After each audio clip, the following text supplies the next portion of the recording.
My Pixar reel continues my look at 2010's Toy Story 3. This film is the third one we wanted to address for ages, so let's get started. The film opens on expanded, pleasing and combines elements of the ones from the first two films. It definitely shows how many advances there were in such a short time. This all takes place within the mind's eye of a younger Andy, who in the time of the film proper is age 17 and college bound. Most of the cast reprises their roles from the first two films, with some exceptions. The characters with Joe Raft have been written out due to his passing. Bo Peep is not present due to Annie Potts being unavailable, and Blake Clark takes the reins as Slinky due to the passing of Jim Varney. Blake was Jim's friend and colleague, so it's not too bad a transition. Even John Morris and Eric Von Detten are back as Andy and Sid the Elder, respectively. I do admit, seeing Sarge's exit is sort of wistful with Arlie Irving being gone. Same with Don Rickles as a potato head. Anyway, Andy intends to take Woody with him while the other toys are being put in the attic. However, after nearly escaping a dump truck, more on that later, they instead slip into a donation box for Sunnyside Daycare along with Barbie, voiced again by Jodie Benson. Arriving at Sunnyside, we introduce a young lady named Bonnie, voiced by Emily Hahn, and Woody still hosting new toys for the children to enjoy. As Woody decides to stay with Andy, this way is another conflict. If you had to leave your current setting, where do you go from there? The rest of the movie explores this conflict as we're introduced to Lots of Hug and Bear, or Lotso for short, voiced by late Ned Beatty, and a fashion-conscious Kim, voiced by Michael Keaton. Again, I still don't know what to expect from the standalone movie Sony is working on, but having Ryan Gosling as Ken intrigues me. Other new characters include Twitch, voiced by John Saigon, Stretch, voiced by Whoopi Goldberg, Sparks, voiced by Jan Rabson, and Chunk, voiced by the late Jack Ansel. That was a bit baby, and we'll talk more about that later. Barbie and Ken naturally hit it off, as one expects, as lots of these other toys to the caterpillar room where the kids play rough compared to the older ones in the butterfly room. Bonnie finds Woody as he escapes from the place.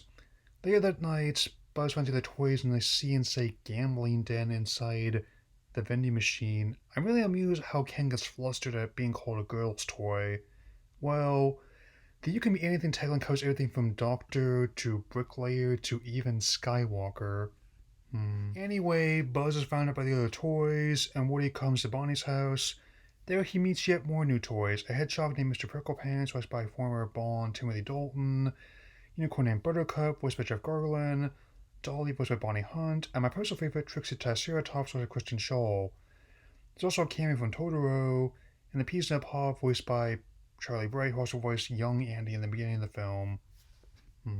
As Woody tries to figure a way back to Andy with the others, Buzz interrogates Lotso about what happened.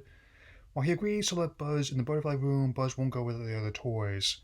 When Lotso finds this out, he resets Buzz's factory settings to a manual from the bookworm, voiced by Richard Kind. Here I'll bring up the previous cut of the film, which was a proposed TV movie during the time Pixar nearly split from the mouse, which I should refer to as the Eisner cut.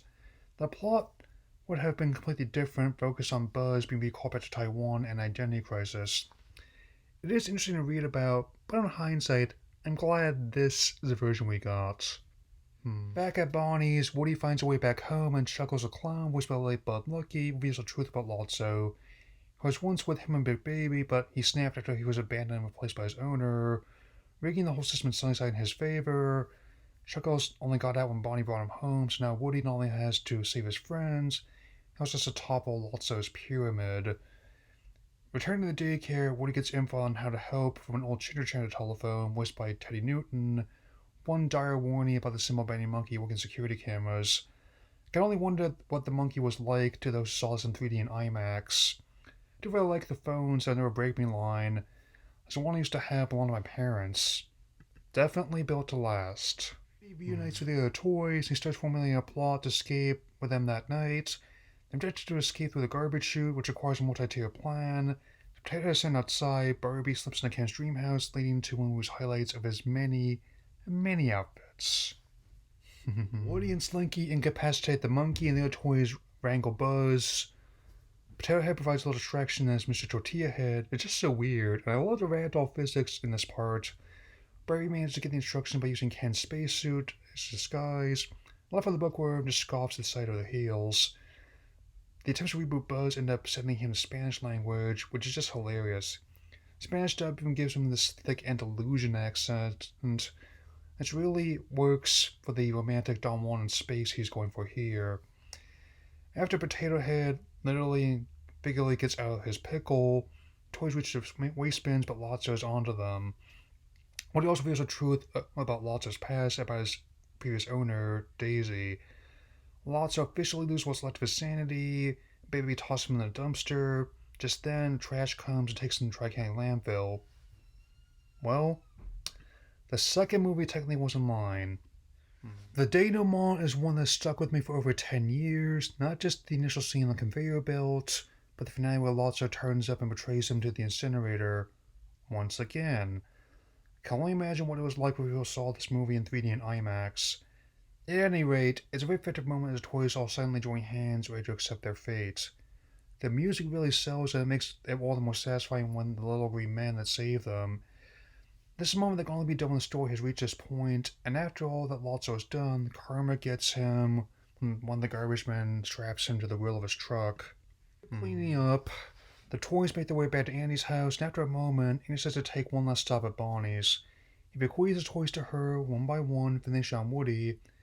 As for what one of my searches at the time said, well, maybe it's like Dorothy saying to Mr. Scarecrow most of all, or the Wookiee finally getting his medal, or Batman taking responsibility for what the Joker did to further thwart him.